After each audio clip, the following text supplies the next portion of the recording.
Okay, so welcome back everybody. We're continuing in chapter 39. It's about a third before the end of the chapter.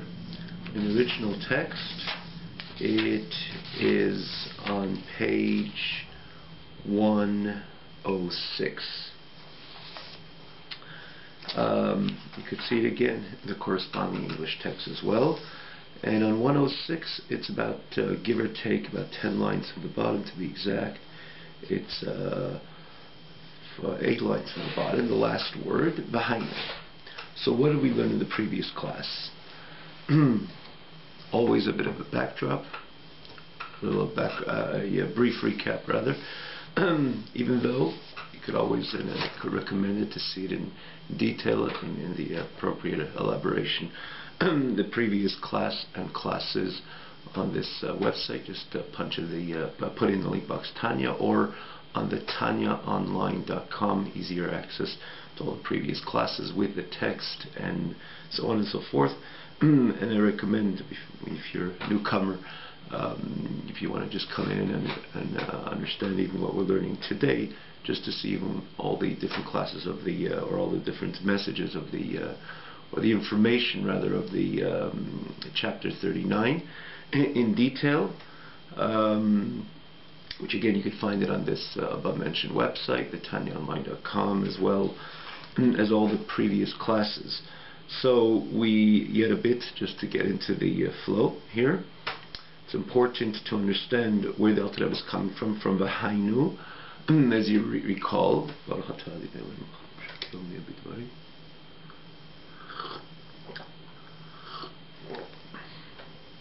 As you recall, the Alter Rebbe in the previous, in this chapter, points out the different levels of Ahavah, love and fear, which the Yid invests or serves Hashem with, does the Torah mitzvahs with love and fear.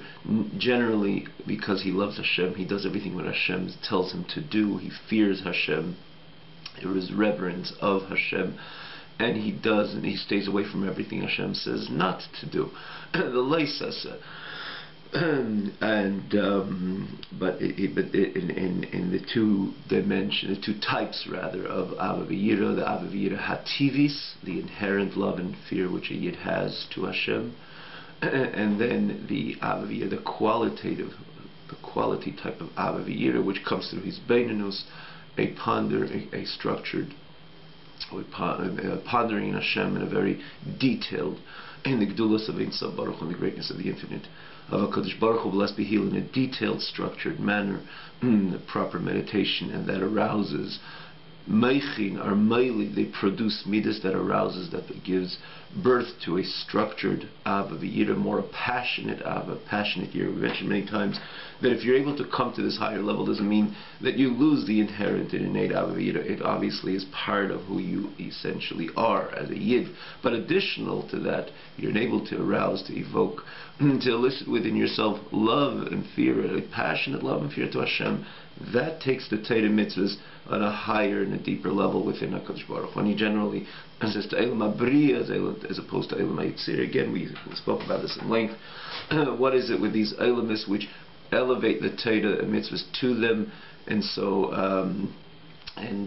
why the Ahavah Hativis, the inherent Ahavah, elevate the Torah to Eilam HaYitzir, why the passionate Ahavah elevated to Eilam HaBriya. Again, you can see this in the previous classes, but generally Ahavah are like wings to a bird. That is the bird, which is the main part of the bird is the bird itself, the guf ha'eif, in other words, the bird, the entity of the bird. And obviously wings without the bird is pointless, understandably. So there's the bird, and then there's the wings which take the bird on high, which allow the bird to fly on high, elevates the bird itself. There's the Torah mitzvahs, which is the most important. Hashem wants us to serve Him precisely, to follow Shulchan Aruch the way Hashem prescribed to us. In all the mitzvahs, all the mitzvahs say what to do, and to do it carefully, because that's the Ratzein Hashem. And equally, everything that Hashem tells us not to do, to stay away from, and again, to be perfect, to be very careful with something what Hashem says not to do, maybe in action, in speech, and even in thought. And that's the main thing. That's the guf ha'oif.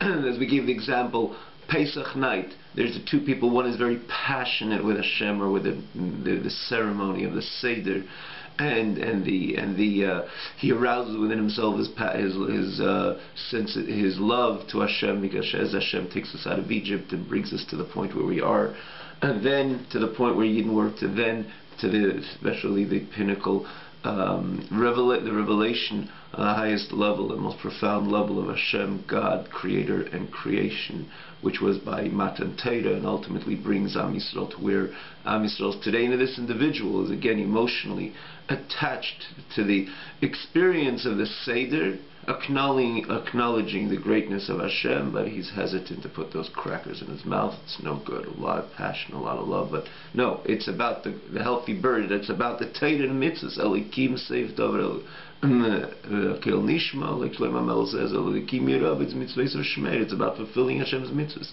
and not to deviate from what it says clearly in Shulchan Aruch. That's what we have to do.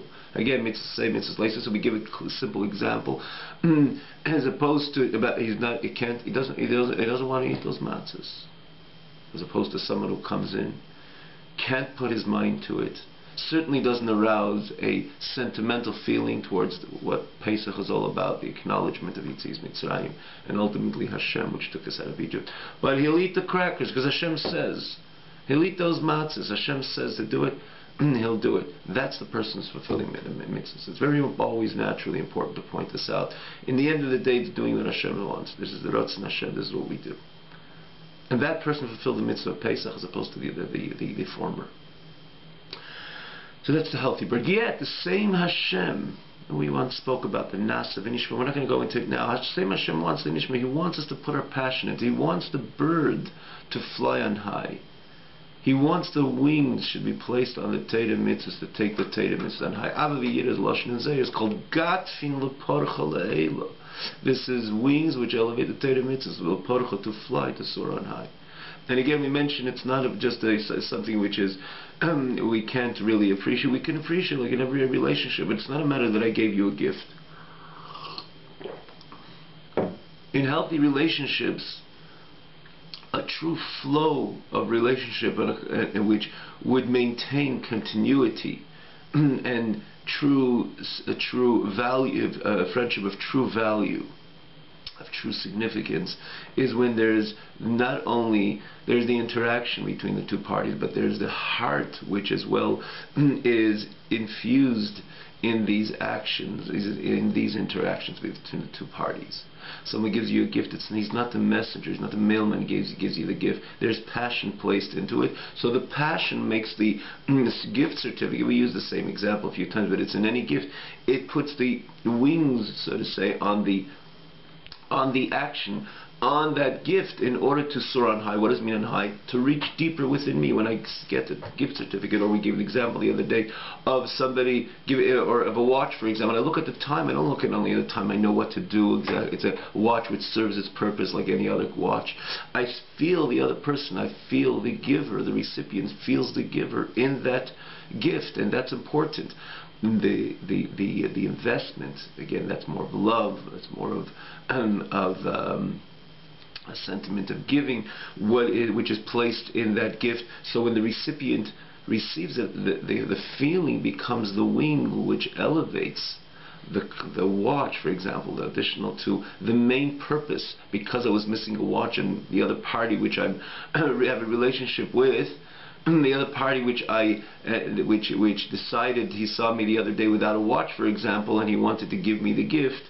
That's the most important, that I was missing the watch, and now it helped me into my day-to-day schedule, like any other, the purpose, whatever, like any other watch, the purpose and the service of any other watch, which ultimately allows a person to keep himself organized and so on, whatever the purpose of the watch is. But he invested, he put on the wings in the giving, and those wings ultimately take the watch and bring it closer to me, and then a deeper part with me, within myself. So the ava, the feeling, or that care, the care of the giver becomes a wing which ultimately takes the present and doesn't just allow it to be on ground level. I have a watch, I picked it up off the shelf, I found it, and similarly you were the messenger to give it. No, he didn't give it as a messenger. He put on a wing, meaning to say that I not only it serves the purpose of what it serves, which again the main thing, main thing of this gift is that I should be able to keep myself organized. Again, like the purpose of every clock or watch and so on, but more so he put that wing in that it allowed the gift to soar on high. In this case, on high means like deeper within myself. There's this sentiment which is invested, which becomes the wing, which ultimately allows the gift to come off ground level. Again, ground level, again, in the context of what it is supposed to be for, like in the gift we just gave the example. It enters in a deeper part with me. It flies, means to say it enters in a deeper part with me. Hence, I will reciprocate in the same manner. Our relationship is enhanced as a result, and there's a perfect flow and symmetry between the two parties. Similarly, Hashem wants primarily, person needs the clock. Hashem wants Torah mitzvahs. We understand it or not. And obviously, it's an example on a very different level. And Hashem's Torah mitzvahs is not just a person could be without a watch as well. Try to figure it out. He could be trying to make his life organized without a watch. Not everybody carries a watch. People can do without it. Hashem, this is intrinsic to a culture. It's intrinsically important. And every mitzvah carries the Ein Sof, Evarim de Malka. This is who the Eibishter Hashem Chachmasi Ritzeni Echad. It has infinite intrinsic infinite value, every single mitzvah. This is what we have to do. This is what Hashem told us to do. Yet Hashem asks us separately that He wants the gatfin, He wants the wings, in order that Torah mitzvah should not remain on ground level. In other words, that we just do it robotically, but He wants the Torah mitzvahs to be done with passion, with love and fear, in order to take the Torah mitzvahs and bring them up on high. What I mean on high means deeper within HaKadosh Baruch Hu, or associated with Elam Yitzira or Elam Abriya. Again, the reasons and these terms and these elements as we learned and discussed in the previous classes. However, we said in the previous class, what if someone doesn't even do it with the Av Yirat TV? Sitaka doesn't do it. He does it robotically. As he loses the Lashon Mitzvah Anoshim L'Modom, he just does it because his father did it, and he saw someone else do it. He doesn't even have that minimal fire burning, which is again the Avo, the V'yira, V'talumei Slibi, which means in the hidden, in the deep and hidden part of his heart. He cannot elicit that as well. Again, as we spoke about the Ava V'yira Tivis, the inherent Ava V'yira, which is again associated with the Ava Mesuteres, the hidden Betalumei Slibi Helen Mesuteres, same idea, the hidden, innate, inherent Ava.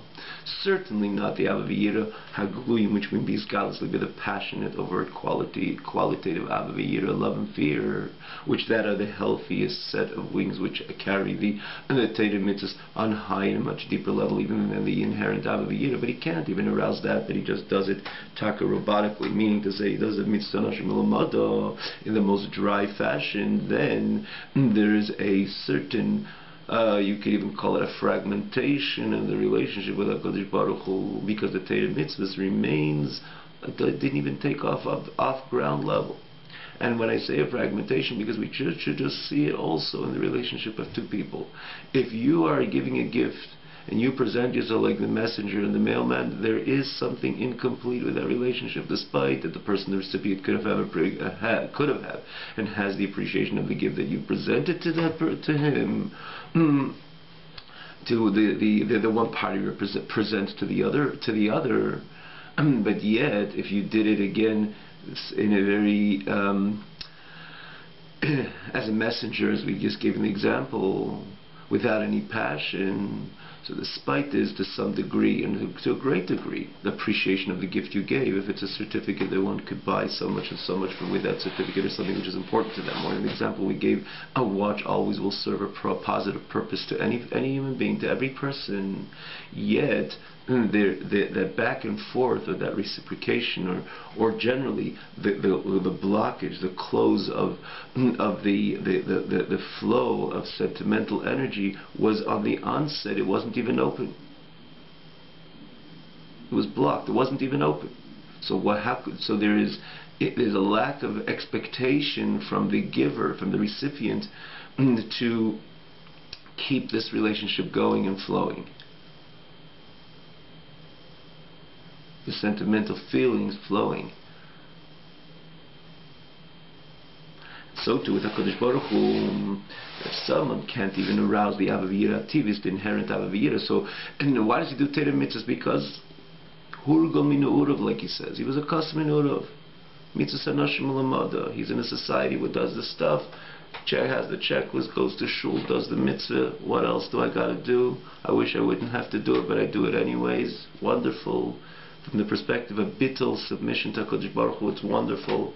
HaKadosh Baruch Hu will appreciate that also, and not only also very much. And even if you're not hesitant to do it, but you're doing it just because, again, you're in a society what does that. So the problem is that Torah mitzvah doesn't even go off ground level. Because there's no Gatfin at all, there's no wings, there's no even Avivira Tivis, you didn't even invest the inherent love and fear it has to HaKadosh Baruch Hu. Basically, that's what we left off in the last class, the week before, last class. Here the Alter Rebbe says there's something far more grave than that. And that is, not only it doesn't go off ground level, but it's the Torah mitzvahs is pulled into areas which are b'chlal not associated with Kedusha. Meaning to say, not only you didn't take the Torah mitzvahs and allow it to ascend on high, meaning it just remains on ground level, in Elam HaSiyah, but more so, there is a situation when the Yid unfortunately takes the Torah mitzvahs and brings it into the abyss. And that is, if he learns Torah mitzvahs, Shalei Lishma Mamash, not only Lei Lishma Lishma, which means he stam does it. But he learns Torah Shalei Lishma, Lishim Pnia, people should look at him, people should acknowledge him. Shiyikori Rav, people should consider him and this person, a title and so on.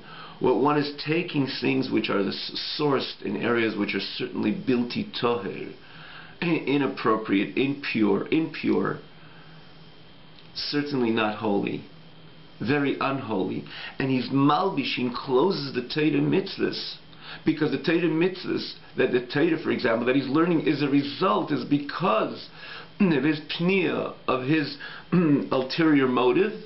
So that encloses the Torah mitzvahs and doesn't bechlal. It brings the Torah, not only doesn't allow the Torah mitzvahs to fly out, it brings the Torah down into a level, into areas where the pnia is coming from, which is certainly very far from the spirit of Kedusha. And for that, a Yid has to do tshuva to alleviate, to allow the Torah to be alleviated from its state of closure, state of incarceration. It stands in the Torah is in golus, in the spirit of that pnia, in that ulterior motive, which is again a motive which is very far from the spirit of sanctity, holiness, and quite on the contrary, it's associated with klipa and sitracha. We mentioned the story the other day, which really belongs to last week's message. The Baal Shem Tov came once to a shul, and he says, and he tried to, he stopped by the door, he says, I can't go, and they said, why can't you go? And he says, full of Torah mitzvahs. Full of Torah mitzvahs, that's a reason why you should go into the shul, or to the Beis HaMedrash. He said, no, it's full of Torah mitzvahs because the Yidden serving a Kodesh Baruch Hu, or Yidden learning Torah mitzvahs, there is no Avavira at all. There is no wings to the Torah mitzvahs, there's no Gatfin, there's no Avavir, Yidden learning Torah, for whatever reason they're learning Torah. Some of them even Shalei Lishma. The Alter Rebbe Baal Shem Tov wasn't speaking about the problem which we're dealing with, and again in today's class, but even this which we touched upon in the previous class, which we just reviewed, the Baal Shem Tov was saying that it was so devoid of any sentimental investment in that Torah mitzvah, so it never remained on high. It never rather left ground level, like it is said. So it remained right there. It was not elevated. So Baal Shem Tov says it's difficult to go in. If he went in the end, whatever it is, the Baal Shem Tov was an Eiv Yisrael.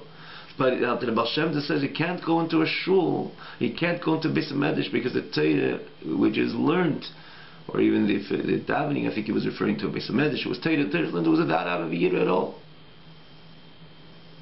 But in this week's class, the Alter Rebbe is pointing out again a way greater and graver problem which is much more grave than the previous, this which was mention of the Loyachal is so kol make him Kodem Hashem that it cannot ascend because it's devoid of any Ava V'Yira. And here the Alter Rebbe says, when we speak about the problem, let's call it, when we speak about an Teda which is learned, into mitzvahs which are completed without Ava V'Yira at all, then there is one this is when somebody learns Teda not mamish l'shalei lishma with an impure ulterior motive. Like Hashem says that they fear me. Hashem tells the Navi they fear me and they do the mitzvahs, which mitzvahs anashim l'mada. Hashem tells the Navi in the spirit of a rebuke, naturally, to say that they're doing what they have to, but they're doing it robotically. Mitzvahs anashim l'mada. That's what they were taught, and that's what they're doing. There's no Ava, there's no Yira. This is what he was accustomed to from his very young age. And his father, or the rabbi and his master, accustomed him and taught him, Leidas Hashem, and to serve him.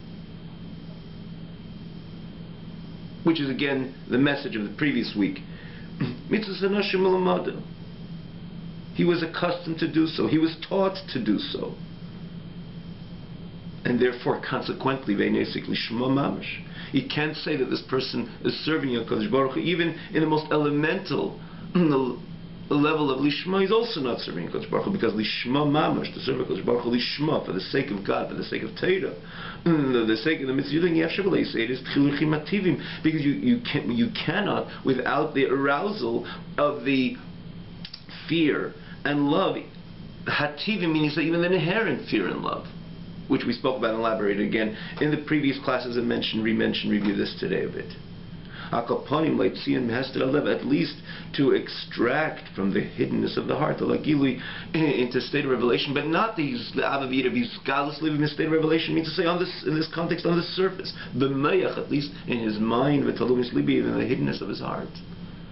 The small fire burning. We mentioned the other day that there was a chesed ayase, at least the relationship, the level of a chesed, al kapani. And he says you don't have to, we could understand it again with the relationship with any two parties. That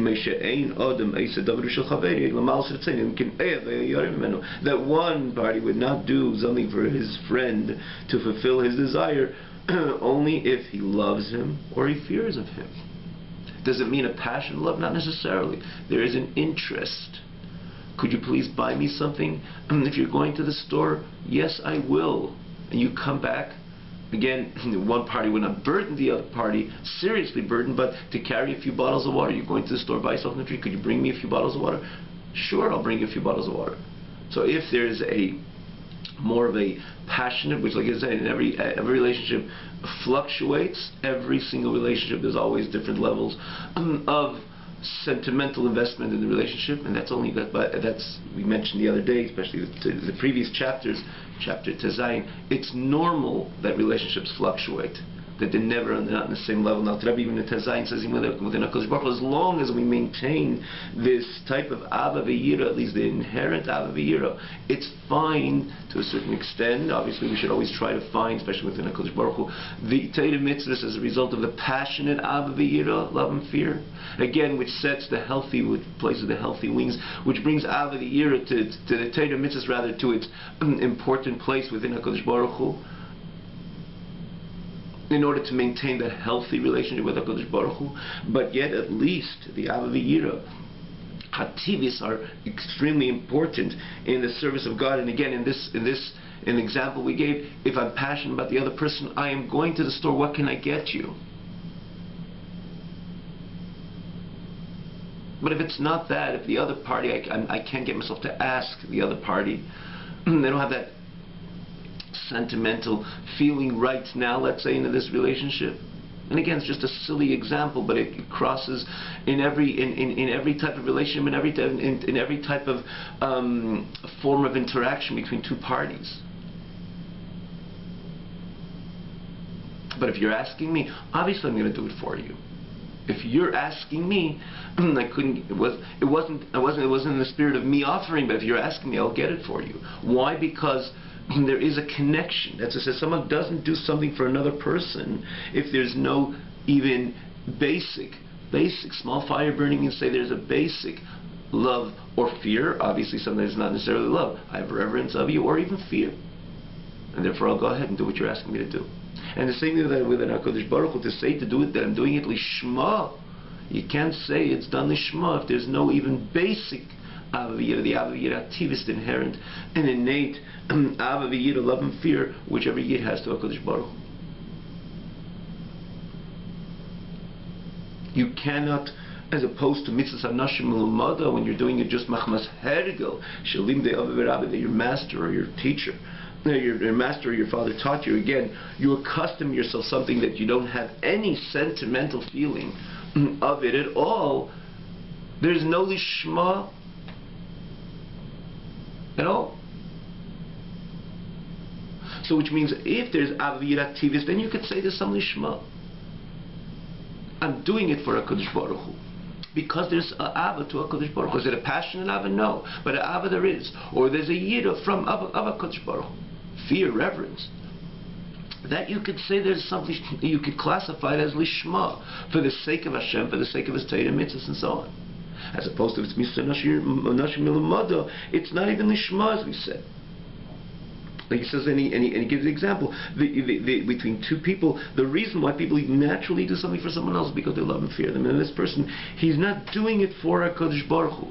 So, one might ask, probably that's any you're asking over here, one might ask, well, he's doing it, so you say if people don't do something for someone else only if they have a fear and love of them, or love of them, a fear of, love to them, or fear of them, he's doing it.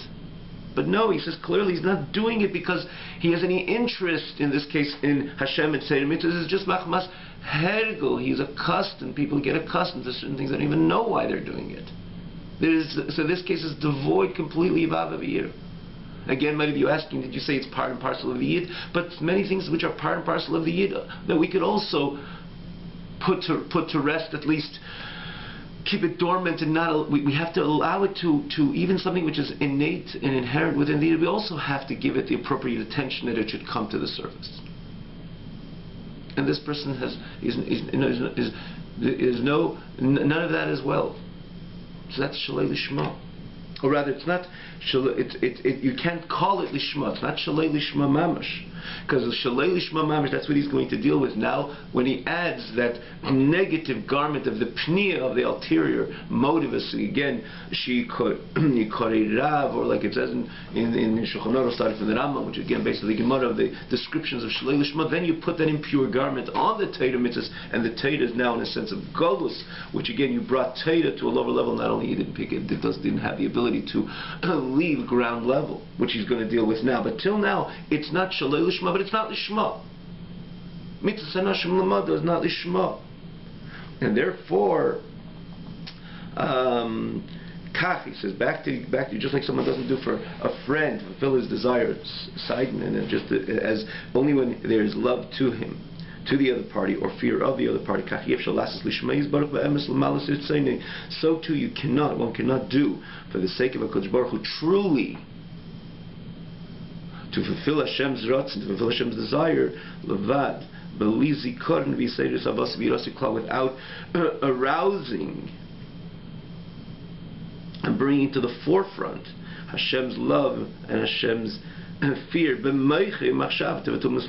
even again in his mind and in the hiddenness of his heart. Again, these are terms which are used when we're dealing with the inherent, the avavira hativis, the inherent and innate avavira, love and fear, as we explained again in the meiche mashav in the previous classes, in the previous chapters, or there are actually the previous classes in this chapter. And again, touched upon in the other classes as well. Another chapter is also starting from Perek Zayin, the 16th Perek. The 16th chapter mentioned. And he goes, and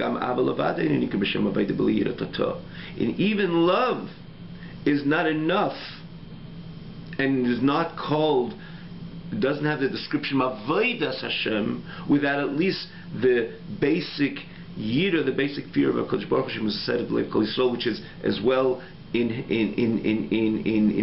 in the heart of every single Yid. It's inherent and it's innate within every single Yid. Like Dr. Rebbe is going to explain later, the importance of Yiras Hashem. Not only I love you, Hashem, but I fear you. Dr. Rebbe even says something interesting. A bird cannot fly with one wing. It needs two wings to fly. One wing, it'll try. It'll make one little circle. It'll come right back down. It's important that a person not only has Avas Hashem, but he has Yiras Hashem. And there, the Dr. Rebbe explains again in this coming chapter, Mem Aleph, Dr. Rebbe, in these two upcoming chapters, he points out, that's what he says with Kama, which I will explain further, namely referring to chapter 40 and 41, which the Alter Rebbe points out that it's important that the Yid has both side the Ava, side the Yid, the fear and the love. One without each other is not good enough. Here the Alter Rebbe deals with this Shalei Lishma Mamash again, the scene, the case, which is far worse than someone serving a Kodesh Baruch Hu Mitzvah Nashim Elamad. And there you cannot call it Lishma, but you cannot say it's Shalei Lishma. As opposed to K'shesik Shalei Lishma Mamosh, when a person serves a Kodesh Baruch Hu Shalei Lishma, not only it's not Lishma, but it's Shalei Lishma. Explains, for example, Shemez Pniya, for any ulterior motive, with Kavit Atzmi, for his own honor, Least Talmud Chacham, in order to become a Talmud Chacham, not for the sake of a Kodesh Baruch Hu. This is Teiras Hashem. This is the Aneichi Hashem Lekech. Every Mishnah you're opening up, this is a Kodesh Baruch Hu B'chvei V'atzmei. And therefore I want to connect to Him, and I lose myself into that experience, because this is where the core essence of a Kodesh Baruch Hu is. And obviously, again, it's not that very important to understand. There's something very tricky. We know this is Aneichi Hashem Lekech, so it's not someone's going to open the Gemara and says, oh, I tremble of you, Hashem, and therefore I'm just going to keep it and just look at you with reverence, look at the Gemara with reverence, and not find the interest and understanding what the Gemara says, and the Rashi says, and Tesis says, and all the Rishonim, what they have to say about this, their commentary in the Gemara, because I'm going to say, oh, this is Aneichi Hashem Elokecha, I stand in fear, and I'll open it for 10 minutes, and I'll close it, and that's the way I connect to the Kodesh Baruch Hu. No. The way we connect to the Kodesh Baruch Hu through Torah, and again, it has this dichotomy. Primarily, it's understanding every single word and thoroughly getting into the understanding. This is what the Rebbe says there in the previous chapters. This is the true connection of Meichin. In other words, Rucha Berucha. He's in spirit, in the most deepest and intimate levels. Again, there's the intimacy we always, with HaKadosh Baruch Hu, we always imagine it, and it's truly aligned with prayer, as opposed to learning Torah when then the person is putting his seichel. But there's also a very deep connection when it comes through seichel, understanding in detail what the Gemara says, and every word shines, and every word of Rashi makes sense. Exactly what Rashi says, and I understand the sugya very well. It's about putting my own seichel in one hand. Again, back to the dichotomy, it's putting my seichel into the limud. That's the way we connect to the Aneichi Hashem Elokecha.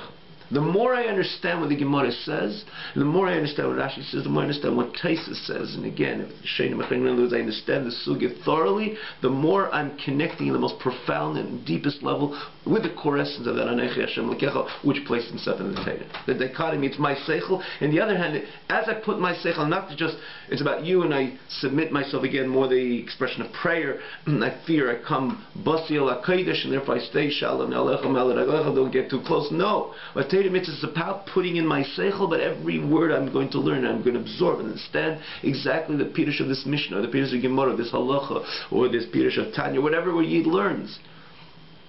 Whatever a Yid learns, as long as part of Teiraseinu Hakdesha, the more I understand it, the more I connect, and at a deeper level with that Aneichi Hashem Elokecha, which places himself in the Torah. And that's the idea of Lishma. He connects to HaKadosh Baruch Hu. Azei lev der Torah. Onish Rachman Litzlan, in such a nonsensical, to be moderate, even in expression. Look at me. she quoted Talmud Chacham, learn Torah to become a Gadol or something. It's nice to be Gadol, but Torah, it's actually a Lashon Rambam himself. But a Yidaf learn Torah, v'Yadaf learn Torah. Because it's not only a suggestion, there's something grave which happens to his very Torah that he learns. And again, it's in Torah and mitzvahs, but he uses the Lashon Torah, that he takes the holy Torah that he's learning and he's bringing it, it's plummeting, it's dropping into levels which are very impure. Again, this becomes the levush, the garment which encloses and holds the Torah in a golus, in a state of incarceration, because you are malbish the Torah with your Rahman and your pniya, your ulterior motive, negative, impure ulterior motive. So that pniya zayis, pniya as he continues, that pniya shemitzad klipas nega, klipa nega, which comes from klipas nega. Again, we explained the other day that there is a klipas nega and shalos klipas atmeis. Interesting, he says it's still klipas nega, not the lower level of shalos klipas atmeis, but in the end the klipa it is mislabesh, is betiras. It invests in the person Torah, but Torah v'chenes golus b'secha klipa, and Torah is in golus, is an incarceration in that klipa. He's used the lashon malbish, encloses the same idea. The Torah, it's mislabeshes b'teirase. It invests it comes in intrude, like someone says in gullus. They surround him. The carceration, the prison surrounds the person. The person is in the prison, but it's that whole interaction, the intrusion that he took away his private life. And they took him and they put him into prison. It's the same thing that the spirit of the klipas nega, which comes from that pniya, entered into his Torah. Now the Torah is in a state of galus, state of exile, incarceration within the klipa lefisha. He just says it's lefisha because the person ein lav davarim lefnei tshuva, meken tshuvaton, unlednen v'ayid, undavenen v'ayid, and remove all those impure ulterior motives, and sometimes they're so repulsive ulterior motives. Mature people daven and ulednin in the eye cannot budge, the ego cannot budge, Rahman al-Itzlan, from the limud HaTorah, from the davening, and so on. So he says that in the end of the day, and the whole approach is like the akosherit, the daven, the letter, the echtua mitzvah, and so on and so forth. Because tshuva has the important power that it brings refuah la'elam, it brings cure to the world, that it's able to take the Torah out of its deep level of incarceration, out of its deep level of exile.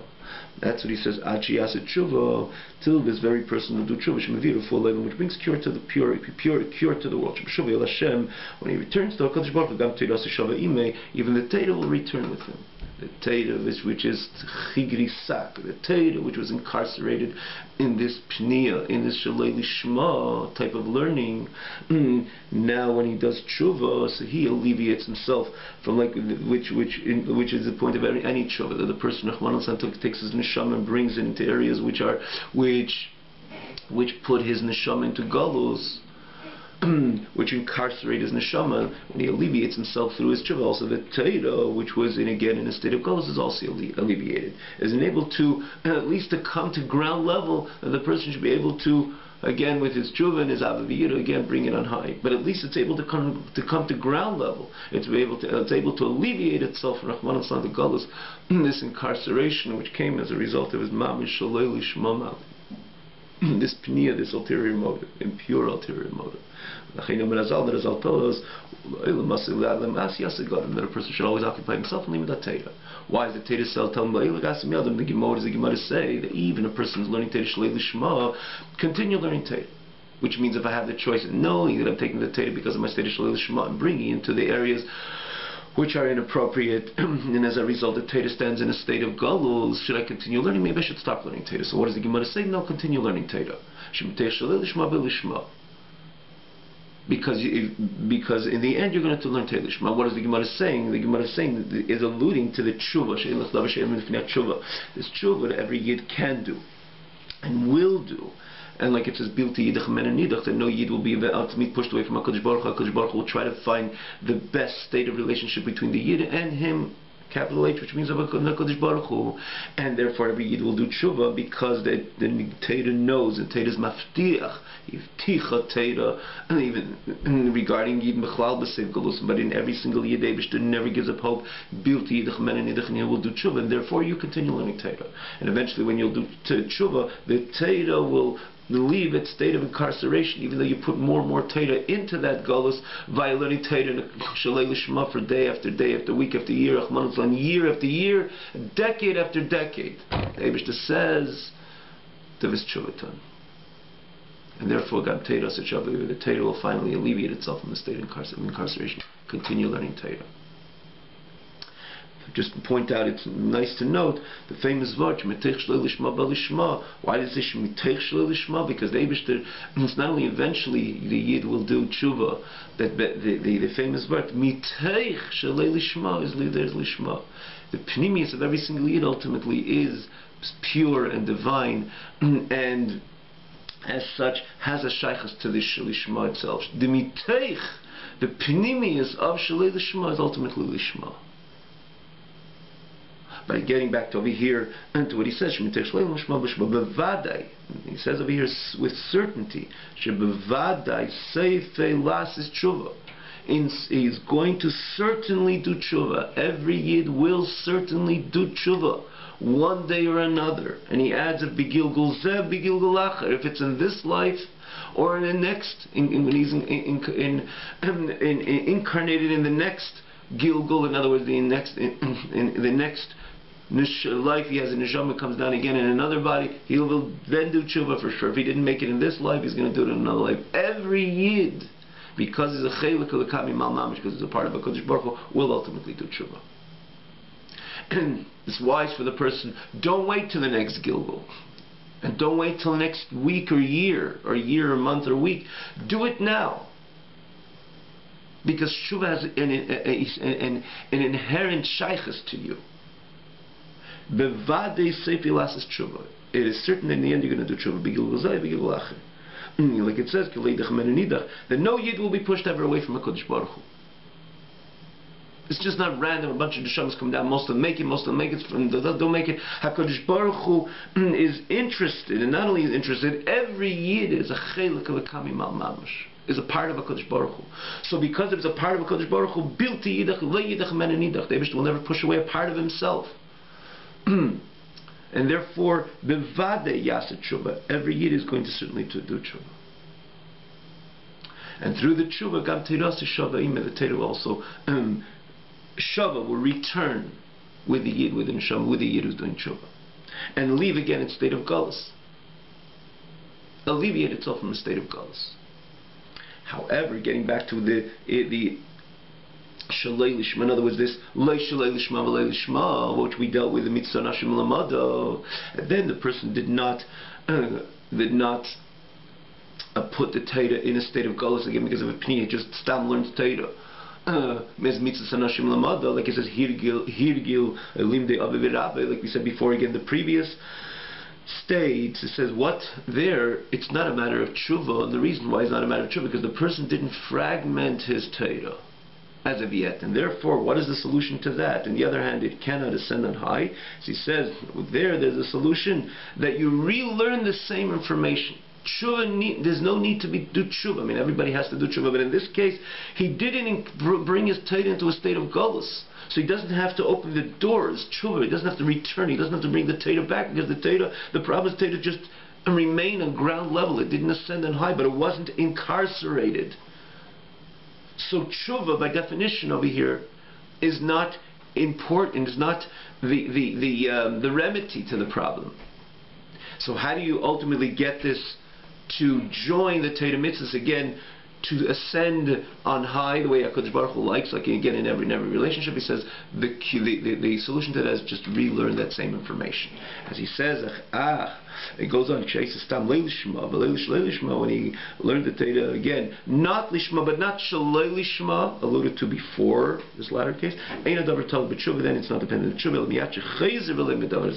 He repeats and learns this lishma, Lishma, the way he has to learn Torah, and again, for the sake of Hashem, with at least the inherent Avaviyira, the Avaviyira Tivis, and then at least that, and then Gam Shalom Bistam, even this which you learned Stam, which means not Leilishma, Leilishma, Mischaber or Mitztaref Limudzeh, combines and joins the study, Parcholeila, and it soars, it flies on high, it's elevated on high together because you relearned the same information. So the Torah you previously learned ascends, joins, those wings not only carry the Torah you're learning now, but it has the koyach to carry retroactively the limud Torah, which you learned prior to this study with, again, Lishma. It's able to, as well, Parcha, it's able to elevate this Torah that you learn because you relearned it again.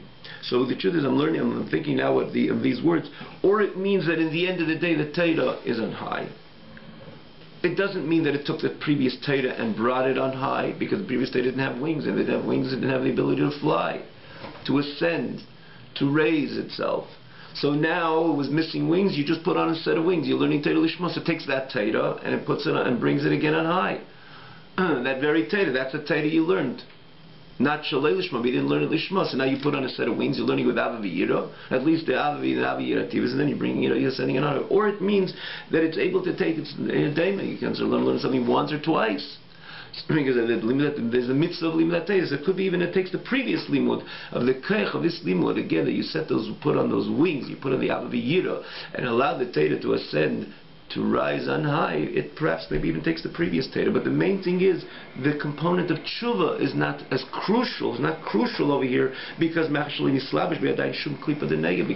in that Torah, because it wasn't learned Shalei Lishma Mamosh, there was no investment of any klipas nega yet, which put the Torah in a state of galus. Again, he goes back to again the Gemara, which is the person should occupy himself. And in this case, he says he doesn't say mamish the word Shalei Lishma, because in this case he's alluding to the person who did not mamish learn Shalei Lishma. He learned not Shalei Lishma, not Lishma. It's not Nashmil.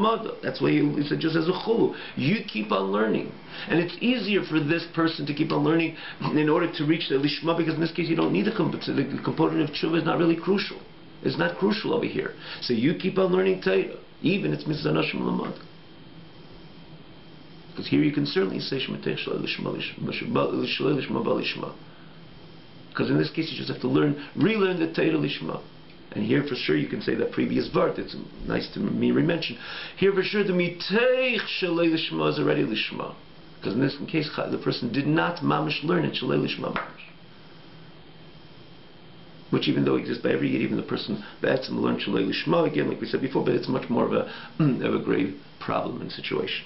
And then he concludes this chapter, and with this we'll conclude. So too when it comes to prayer, Shalei B'Kavana, what is the person supposed to do? And as it says in a number of places, there's different levels of prayer. He didn't think Peter Shemilas, he wasn't into it. It says, read daven the same tefillah, and that will bring the previous tefillah as well on high. So he's using this again, this idea of tefillah to the latter, which again to the mitzvah nashim alamada, to read daven that same tefillah with kavana.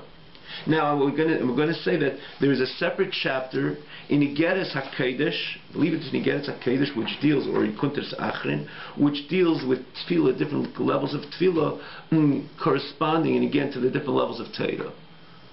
And he said there's a mile one with each other, Torah, at least you understand what you're saying, as opposed to tefillah when you just leave, you tune out of davening, then you will not understand what you're saying. Conversely, here you could learn it Shalei Lishma, even in your understanding, we come back to tefillah, it's just you're far away from the tefillah, so there's less of a problem. And again, he goes back, he contrasts the two, and namely in that chapter, the Alter Rebbe, in that chapter, speaks about again, what could we do in order to correct the problems again of tefillah Shalei B'Kavana, or tefillah Shalei Lishma, and so on again in Torah. Let me see if I could just quickly find it. Sometimes you learn it, you know exactly where it is, but when you're giving over the class, you go blank, right? So, so we found it over here. It's in Kuntres Achrin, right? We know that Tanya, there's the five, it's divided into five parts. There is Likutei Amarim, Sharicha V'Emuna, Igeres HaTshuva, and Igeres HaKedesh, and Kuntres Achen. Again, we spoke about the other day what each one, what each one represents. Kuntres Achen is more, the Alter Rebbe takes very important or central Nekudas, importance of Zayar, and he explains them. It's a bit more deeper, even though certainly Geras HaKedesh in the epistles of the Alter Rebbe, the letters of the Alter Rebbe, he also does that, but there's more. It's in the context of a letter. They were letters, Geras HaKedesh, sending to Chassidim again,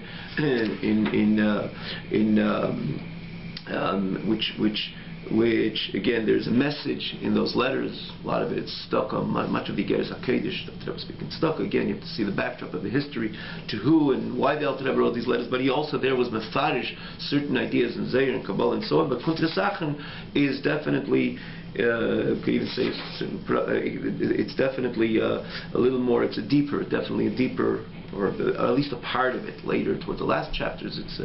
It's changes a bit, but in the beginning certainly it's deeper ideas in Zayir and Kabbalah. So in Kuntres Achen, you see it's the third chapter of Kuntres Achen. The Alter Rebbe, if you have a Tanya, you could look at again in the original, especially in the original text, or in the corresponding English text in the classic lessons in Tanya. It's the fifth book, the fifth volume. And it's Lahavim Mashakos B'Shari Yechudim. The Alter Rebbe explains again the difference of Teda and Tefillah, contrast Teda and Tefillah, and the different problems again which exist in both, and namely in a way to correct this again. Sai and Teda and Sai and Tefillah. Have a wonderful evening.